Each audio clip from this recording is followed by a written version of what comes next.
got the third gentleman, the guy from Towers Watson. He said hello, and everybody said hello.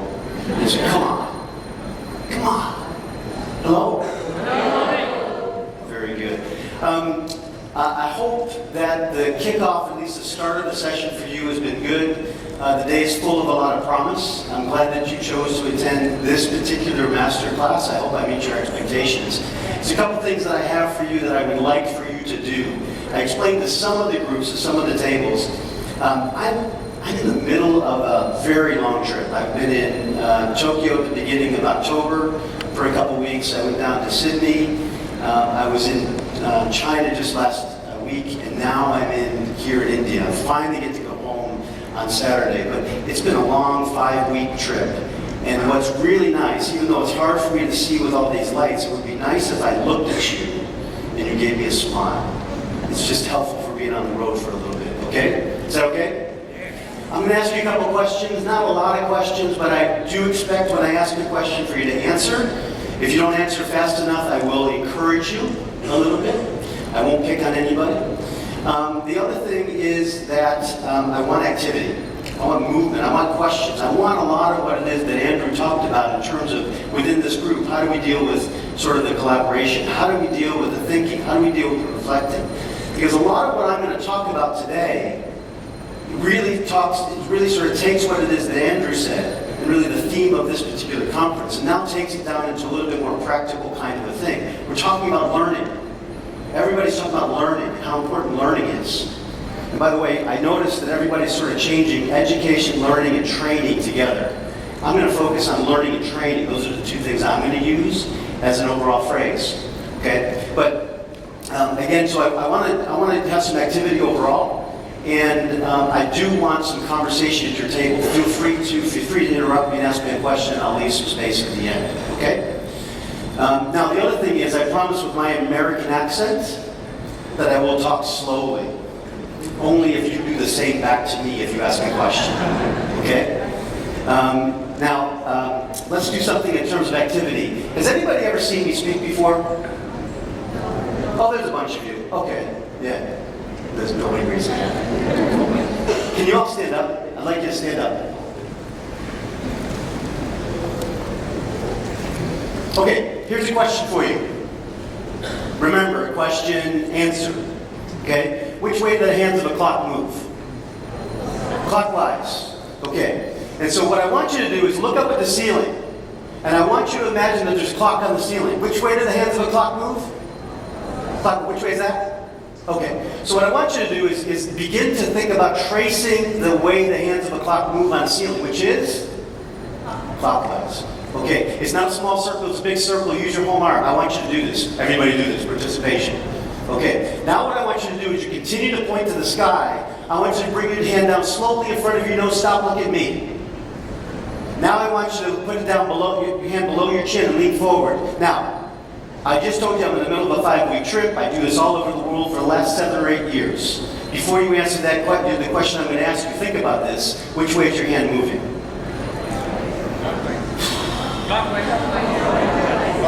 Okay, how many times did I ask you this question, guys? Almost to the point where you didn't want to answer me. You're probably thinking, why is this American asking me about which way a clock moves? This is crazy. I have a jacket on. We're going to do this one more time. I'm going to loosen my jacket.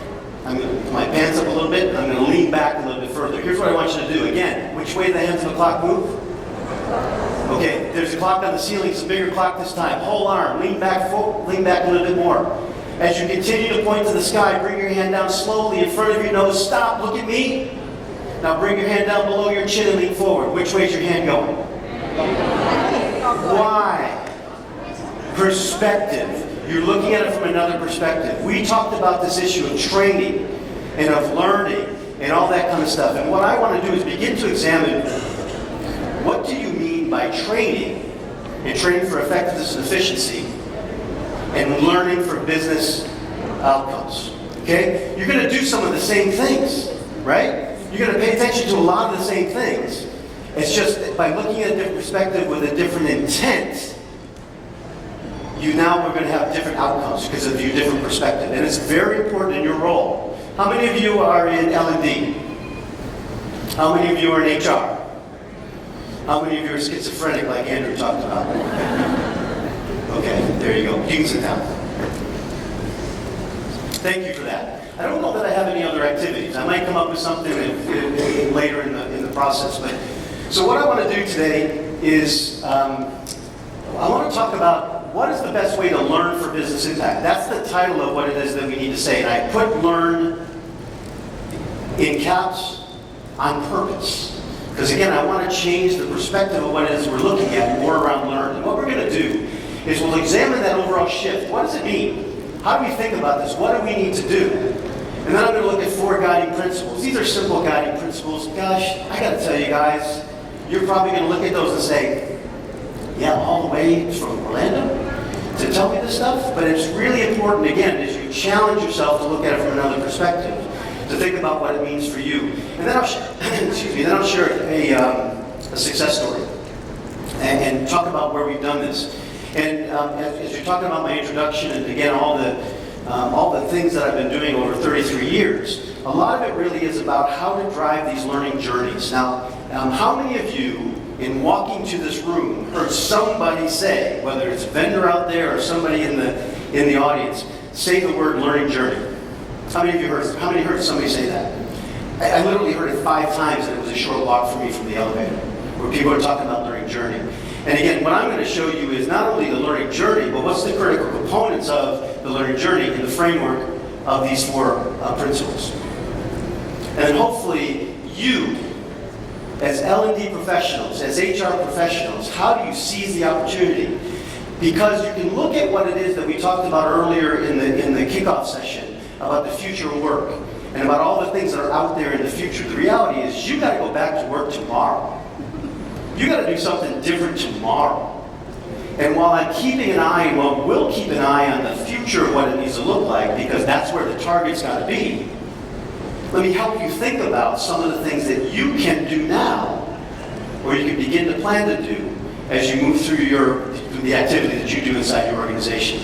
Does that sound like a good way to now spend the next 40 minutes? And my timer says 40 minutes, but I don't know that it's gone down at all. It's adding time, I think. So I'll keep track of it from that perspective. But so just keep track, because I'm not keeping track of time there. All right, very good. Okay, so there's some research that just came out. Deloitte Bersin. I read this every single year. Deloitte Bersin puts a research study out. I don't know the number of people, but they're senior executives, C-level people globally around the world. That's from the Department of Redundancy Department, by the way, globally around the world. That was funny. So, but they do this research and they ask the question, what is your human capital management issues? So it's really only focused on that. Now, when I first started looking at this and really paying attention in the context of doing with speeches was about 4 or 5 years ago. I continued to do this research. But what has happened, or what happened around that time is, leadership was the #1 human capital management issue. Around the top. The year before last, I believe, engagement jumped up on top of that. But they were like 1 or 2 percentage points difference. But always sitting there at number 3 was the ability to learn. Learning in a different way.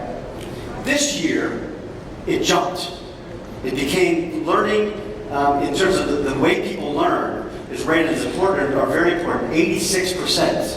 Now this is significant because it's a lot. But it's even, the other significance is when I talked about leadership and I talked about engagement the last couple of years, those numbers were about 77, 78%. So this is a full 8% higher where people are really talking about that. Now that does, and my intent there is not necessarily to suggest that leadership and engagement is not a critical component. In fact, I think it's as critical as it ever has been, because the way people learn has to be really targeted in leadership to drive the organization and to drive business outcomes, right? But here's another fact that's come out of this. When asked, this same group, how many of your L&D people are fully ready? 10%. Now here's a couple good things about this. The 10% is up from the 4% when I first started looking at this number. So it's up. Here's the other good thing. Organizations recognize the value that you and L&D contribute. They're opening the door for the potential of what you can do. And what you need to make sure you do is not now go and say, oh my gosh, now you see it's important. Let me show you this gamification thing I've done. Let me show you this simulation thing I've done. Let me talk about competencies that I've done. No. It's really about how does learning drive business. It's profitable business now if you can make the connection. And really what this survey or what this data is suggesting is the opportunities there. You now need to step up into the dialogue to make sure that you're certainly talking about and building your capability around how to do learning, the best way to do learning. You've got to do that. That's what this conference is about. Collect as much information as you can. But the challenge you're going to have to do, and what I'm going to share with you over the next 35 minutes or so, is how do you think about it? How do you consider, how do you collaborate with your colleagues about ways to talk about it that drive business outcomes? Because no one needs training. Guys, if you're in there talking about training and all things you can do in training, or even if you want to use the euphemism, learning in this case, no one needs that either. They need the outcomes. So if you're talking about training, and the cool ways to do training, you're not talking in the same language from a business perspective. I was just at a conference in Sydney a couple months ago, and I was fascinated by the way that the keynote speaker talked about asking the right questions, right? And so I think, again, this is the challenge is here for us in terms of what question are we asking. So when we look at the whole context of training, the question we often ask ourselves, and when we're here, and when we're talking to some of the vendors that are out there, what's on our mind is how can we train efficiently and effectively, right? That's what you're looking for. There's nothing wrong with that question, is there? Nothing wrong. What I'm putting forward to you is that if you change the question, what's the best way to learn for business impact, what happens is you change the potential outcome. If you're thinking about how do I train effectively and efficiently, basically you're limiting your organization. What you want to have to be a learning organization, like Senge talked about in the 80s, but Andrew just talked about before. To train our own options, you're limiting yourself to train our own options. Whereas if you look at this, where you're looking at for business outcome, it's basically an endless supply of things you can do. Because you're connecting it to the ecosystem or the environment that is the organization versus what you might be responsible for, and how many people, by the way, say, I can't get the managers to help me. The managers won't coach. Those are trainer-owned options and control that you have, not organizational kinds of things. Because when an organization focuses energy on business, it results through learning and that whole kind of a thing, that's a competitive advantage for them. Great strides can be realized in the development of people. Okay, everybody buy that? Anybody not buy that? Good. So what I'm going to talk about is 4 principles that guide the learning shift. These aren't really separate. They're kind of fit together, but they're easy for me to sort of articulate. What I'm going to do is I'm going to talk to you about a principle. I'm going to give you a perspective about that principle, and then there's going to be a slide in there that says taking responsibility.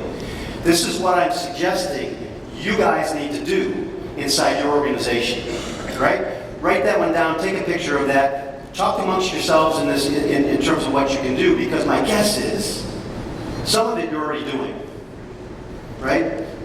Some of it, maybe the person next to you is already doing and doing really well. So use that opportunity to collaborate in terms of what it is you do. The first thing is, learning doesn't happen alone. When we think about this, you certainly can gain knowledge alone, but everybody's talking about learning is in a context, right? And the thing is, when you learn something, it becomes valuable when I now get to talk to you about what it means, because you have a similar interest than I do. You have a different perspective than I do, and you can help me internalize it. The second one is that you need to design your learning using the right modalities. This is as they say in the US, this is a big duh. But a lot of people don't do it because you get infatuated with some of these really cool tools that are out here, and they're great when used the right way. That's my point.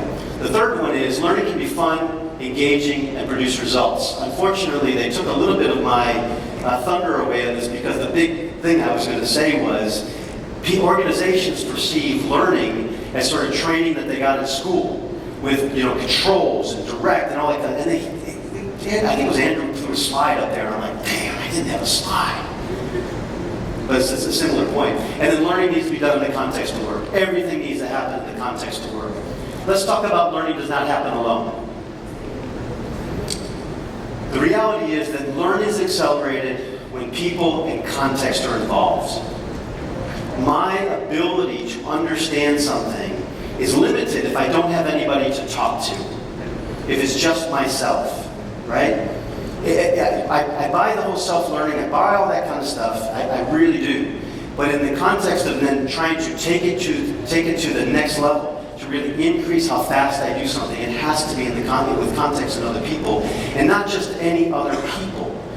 What you need to do is have people that have that direct dialogue and interaction with others, but those others need to be peers that can serve as mentors, that can serve as teachers. Have you ever thought about, in setting up a class, have you ever thought about who's actually coming into the room, not from who needs to get this class, but from who can contribute to the dialogue inside the class? Have you ever thought about that? Imagine what that looks like.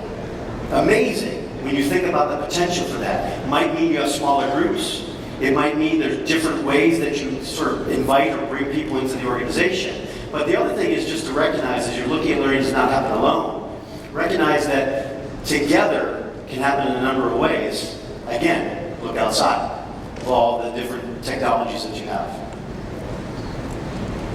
What you need to do, so take responsibility. What do? Develop a process that facilitates identifying and selecting the right people to send through a learning experience. An application, so to speak, or something like that. Think about how that elevates the class. Not to, I've got 20 people or 40 people or whatever I've got to get through. That means 3 batches. It really is it's much more about the environment in the classroom that I'm trying to do, or the learning event is so important. Who's there is as critical as what it is we're doing, and so there's some kind of application or some kind of process to make that happen. Imagine that. You guys can start doing that right now.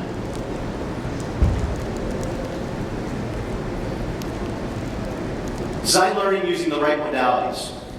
Now, again, this is simple. This is the simplest one that anybody's been talking about, but basically you want to use multiple learning systems that provide access to information and reinforce for the content. It's really about the multiple ways you can do that. But there's something I want to say here that you read and everybody's always talking about is the classroom is dead, or it's on its way to be dead. Nothing can be farther from the truth. It's changed, and if you leave it the way it was before, it's dead. But it's made the classroom and that face time even more important. Just go back to what I just said about who's in the room to have that conversation. But the reality is, if you focus on good instructional design and the right treatment of materials, which would be my next principle, what you need to do is think about how does that classroom help me learn a skill, internalize what I need to do, bond with a team. There's nothing more important than building those relationships around people that you need to work with. Not only work with because you're building a relationship, but again, go back to the context of learning. It's not you don't do that alone. You build that kind of a context. I just had my whole group from Asia Pacific. I brought them all together for the first time because we just formed the group in Shanghai a couple months ago to learn some things. Literally, a couple days ago, one of the accountants turned to me and said, I can't tell you how valuable just building that relationship is. I've learned so much. And it wasn't the class I was running. It was so much other things that did that. And an official organization is one that's aligned and people really see that they're part of something big and they're pointing to that direction. So the classroom can help that, especially in the context of a strategic dialogue, right? If you need to get information through a book, do that somewhere else. But if you need to do these kind of things, do for the classroom. And again, what you want to make sure you do is match the right learning delivery approach to the learning objective to maximize the effect. If you're doing it in the classroom, make sure that you hold precious that classroom. It's not just the go-to approach. Hold precious the classroom and what you can do. Okay? Make sense? Yeah. How's my pace, guys? Okay? Yes. Too fast? Okay, too fast? Too slow? Just right? Okay. Here's one more thing about this. And when you look at this, if you look at these different approaches, you can look at sort of what's the level of control that you have. Again, when you got sort of the design or guided experiences, there's the level of control over in terms of the output is obviously self or more formal. But then the other thing is how much of it's facilitated, how much you need to facilitate. This is a quick way to kind of look at what's out there, and what you need to do again is think about what am I trying to do, what's the best way approach to do that. There's tons of things out there to do some of that analysis, but do it. This will add to your arsenal of what you can do on the learning side, and then I'll talk to you in a minute about what you need to do on the business side. Learning can be fun, engaging, and produce results. The reality is that learning really takes sustained effort.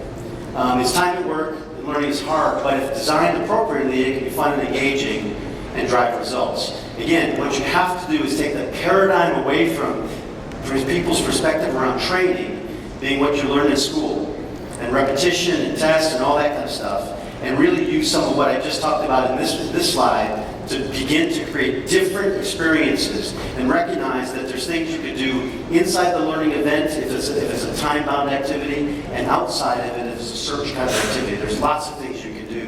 One of the things that I often do when we're onboarding people within Wilson Learning is we give them what's called an activity guide.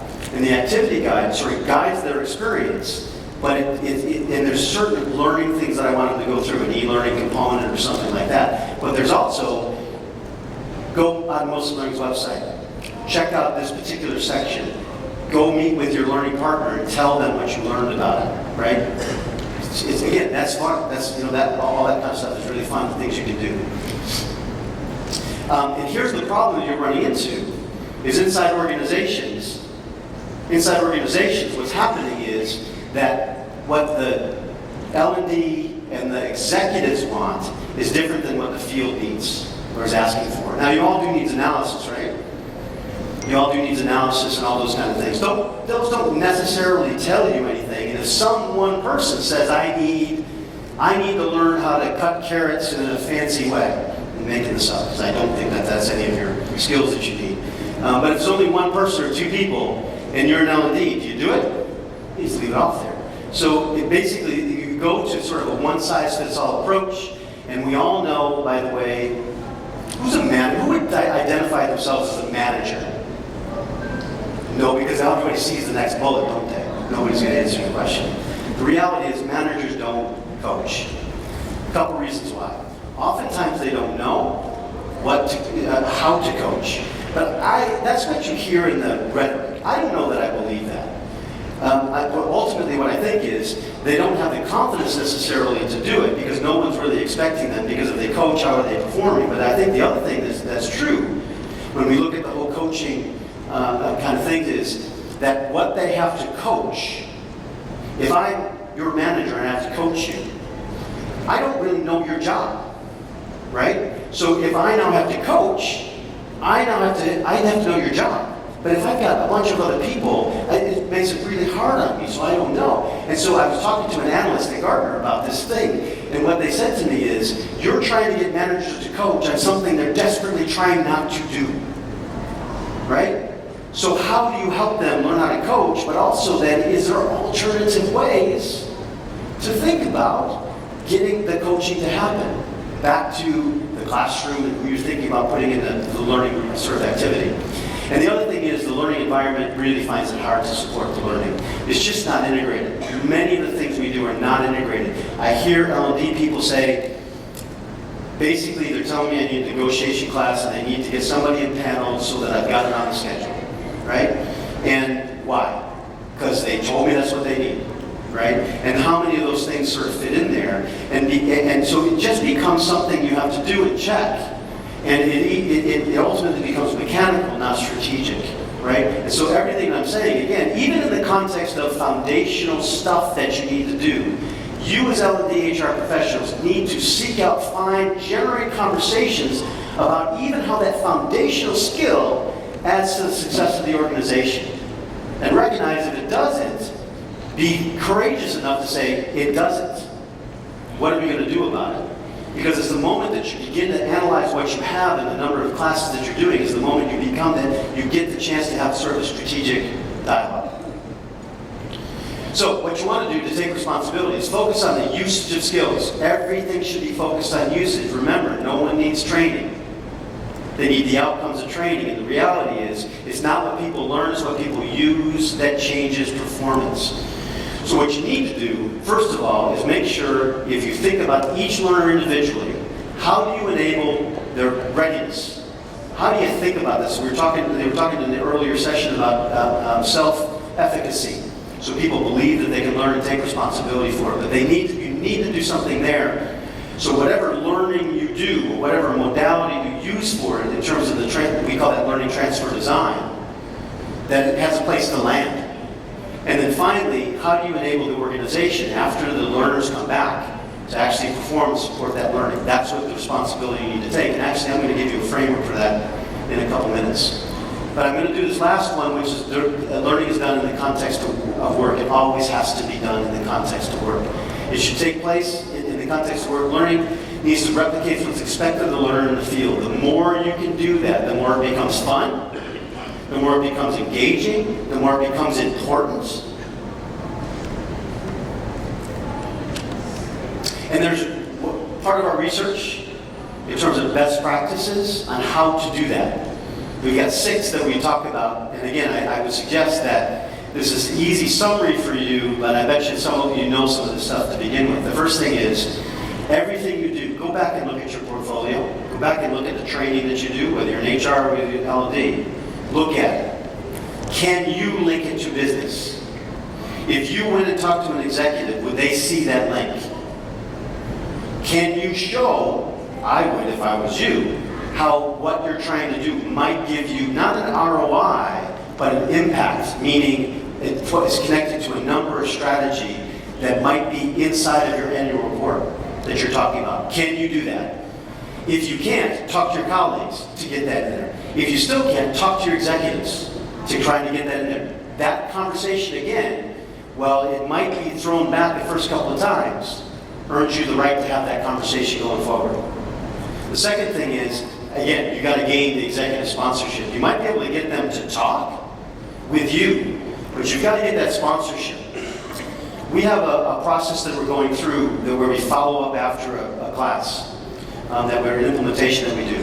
And there's some follow-up activities we have. There's one client that we have that we point to all the time, 100% follow rate for everybody in the class. Why? The CEO came into every session, said, here's why it's important. Their managers came into every session, co-taught some of it, but talked about why it's important. I literally had one of my clients a couple days ago when I said the usage is not really high on some of these messages that are going out to them. He put a message out and said, just to be clear, I thought we talked about this, your participation is mandatory. And I'm like, okay, well that's clear. You want to create a communication plan. Training is about change, right? Learning is about change. And ultimately, the change is in response to some strategic imperative that your organization is going through, right? That's why you're doing all this linkage here. Inside change, John Cotter, who talks about transformation, and as he looked at sort of 8 transformation errors, one of the things he said was about communication. What he said to deal with that is over-communicate by a factor of 10. Again, think about this. If you're trying to drive the importance of what this is, over-communicating about why and what the connection is serves you well. If you look at it as business as usual, so will they. And it's not, because I just said it's about change and about strategic imperative, right? You want to integrate expectations, processes, and tools. As they leave whatever learning, as they're in the middle of any learning, how do you make sure that tools, expectations, processes are there for them to now begin to use the learning? If you don't help that, then nothing will happen. Prepare the managers. I've already said enough about that. You need to get the managers. And the last thing is drive coaching and reinforcement. Again, I've already talked about that. I'm going to show you a little bit of things that you can do to deal with those last couple of ones. Do you want to get that? Somebody was taking a picture. I hate it when I try to take a picture and then she goes away. So, how do you take responsibility? When selecting, designing, and delivering learning for your organization, position your expertise as learning and development professionals focused on business outcomes. Make sure you have to add that. You have to add that. Because again, no one needs training. They need the outcomes of training. Wilson Learning sometimes is seen as we do training. And I remember several years ago, I was in an office in China, in a client situation, and they were telling me about all the stuff I had to do to get it paneled. And I'm like, it's like a 3-month process. I'm going, you're killing me. And so I just decided, I just sort of leaned forward, sort of as a whisper. I said, no one needs training. And so the L&D person leaned forward, like I was telling the secret. I said, we need the outcomes of training. I said, listen, I'll go through all of your training questions. Because I think we have the best stuff in the world. And we can be anywhere in the world as Wilson Learning. But it doesn't matter if you perceive it as just training.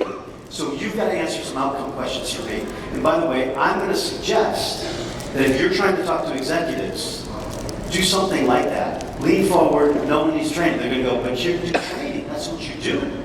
No, I'm trying to drive outcomes. My approach to it is training, but my intent, my objective, where I'm pointing to is business outcomes, and isn't that what yours is too? Can we talk about some of that? And the way that we talk about transferring this, I'm assuming this is accurate, I got 9 minutes. So the way we talk about this is with a learning transfer framework. We did some research a couple years ago, and we looked all around the world at people that were trying to take learning and transfer it to performance, because again, it's really about what you use. And that's the whole kind of a context. And so the framework that we came up with, and the research that we got, we didn't do the research, we did secondary research. So we looked at articles around the world. We always wanted to make sure there was a control group and an experimental group so we could show a change. And we identified 11 factors organized in 3 areas. Learning readiness, I already talked about this, right? So that's really about the motivation to learn, the intent to use, career goal alignment, and that self-efficacy. That's really about preparing the learner that you can learn. It's important for your career. And it's something that we need to do as an organization pointing to the strategy. So prepare the learner so they can accept the learning. The next one you're going to do is the learning transfer design. That's in fact, the least impact on learning transfer is the transfer design. The least. But it's a lot what we're talking about out here. Just recognize that. And this is about sort of practicing, goal setting, all that kind of stuff that you're going to do, what it looks like. And then the last one is about organizational alignment. And there's 2 things I want to point to that got the highest of anything, elements that got the highest of anything in terms of proven by control group, experimental group, transfer of learning to performance. The first one is manager support. The second one is peer support. Now, manager support, when we get it, because we have a system to drive that, when we get it, really good. Really good. It makes a huge difference. In fact, 42% increase in learning transfer if the manager is actively involved in coaching to the content. 42%. Peer support, which is harder, had about 41%. Don't quote me on the numbers. I should know that. But don't quote me on the numbers. But about 41%. But not a lot of people use that. And what I'm suggesting is when you think about the classroom and the event, leverage the peer stuff. There's so much stuff out here now, social and all the other things where you can kind of get in there, really make a big impact for you. Let me do quickly and talk about a couple things. First of all, the traditional approach that many of you are doing. You're trying to do some other things, I bet, but you're kind of stuck in that because it's all your organization will let you do. Ultimately, what happens is you get an initial boost when you do the training. But research indicates, a group by Sachs and Belcourt did this in 2017. Basically said after a year, the data suggests that only 35% usage of the skills. Now business impact, you guys. That doesn't make it, right? That doesn't cut it. So you need to think about something different. Let me put in something that we've done with an organization. The background is that they're an IT global technology company. They're a leader in the travel and tourism industry. In fact, 5 billion in revenue, 5 billion euros in revenue. They came to us with a goal to establish a Bangalore office. It was a laboratory kind of a thing, a Bangalore office to be the R&D base for the entire Asia region. That's what they wanted to do. They had just done a reorganization to sort of drive that. So again, strategic change that they put in place. And what they said was a strategic, well thought out, sustained growth is the priority of what we need to do. How can you help me? They identified the fact that it really is about the leadership on a learning journey, sustained kind of effort. That's what they came to us with. That's what we did for them, okay? So what we did then is we created 2 learning journeys. One was for the hypos, so emerging leaders. And what we did with them was really, what we wanted, they said they wanted to have was things like courage with you in the midst of change, right? Because that's all they're doing. Leadership behaviors if you don't have the influence. Think about all those hypo things you're going to do, right? And sort of giving people the opportunity. The second one was actually the leaders. And we ran them through, again, what you would imagine is the standard stuff. We want a seat at the business table to talk about more value to the business, right? How can you drive more value to business? Communication and basic, goal setting, performance objectives. So what we did was, in terms of the overall approach, to really deal with how do we transfer from that traditional way to a different way, is what we did was we helped prep the manager of the leader, or the hypo. Prep them. Why are you going through that? Help your participant that's going to go through, again, with the preparation for them. But we're also enabling the organization for the environment as we go further down. We did some assessments in Prework. We did an executive overview to talk about where we're going and really help them connect what we were doing to the strategy of the organization. We had some early on e-learning, and you can see obviously you would expect that we would talk about having multiple different ways that we drove the learning. Now, we had, for the hypos, we had 3 separate content areas. So we did this 3 times. The learning journey just continued on that. For the leaders, we had 4. But they had to do it over 6 months. So it was a very intense kind of a process. And the people that we had in the room, we created lots of these opportunities to have that social interaction. So, because they're all going through the same kind of experience, right? So they can talk about it. But it really doesn't matter what I did, does it? Or what we did. It doesn't matter. It matters what the outcomes were. So we always do what's called an impact evaluation. Not an ROI, which is a silly, fake, made-up number most of the time. We're really looking at what's the impact to the business. So what they said was, 82% of the respondents said that they experienced significant behavioral change. So they're saying they got behavior change. They suggested then, 88%, that the activities helped them with the usage. That's the integration I talked about. So they had things that they were doing to kind of, that allowed them to use the tools. And at the end of the day, more than half of the participants identified and was proven that they had a 26% increase in productivity. So what if your learning initiatives, you could come back and say, first of all, I'm going to do an impact evaluation. And second of all, I'm going to tell you get a 26% increase in productivity, right?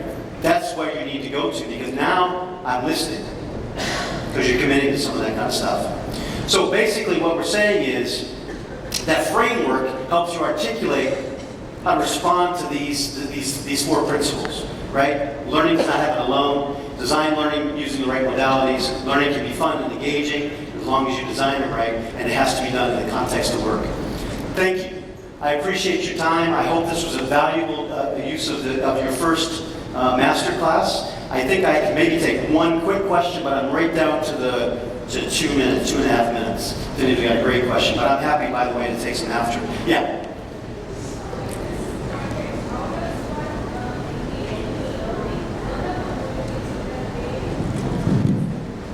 How do you engage with the learner community? Yeah. Yeah. So when you say the learning community, you mean the people who are trying to learn the skill. Anything you can do to create that conversation, anything, be as creative as you want. I've seen learning lunches, I've seen morning sessions, I've actually seen even where coaches from the content area come in and sort of be champions. I've seen sort of even the Six Sigma kind of thing where you establish people having capability that they can go around and help the organization. So the answer is absolutely yes, do whatever you can.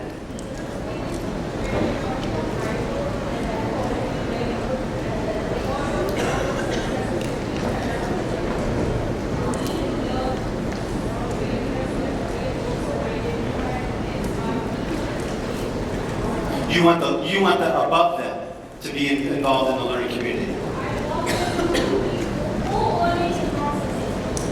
Okay, yeah, again, how do you do that? I think you start at the executive level.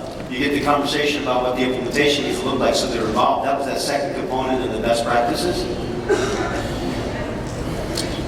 You know, the main thing that you do is really about sort of the messaging and how you bring them in. But again, I think it starts with how do you have the question, how do you have the dialogue with the people about how this drives impact and what their interests are.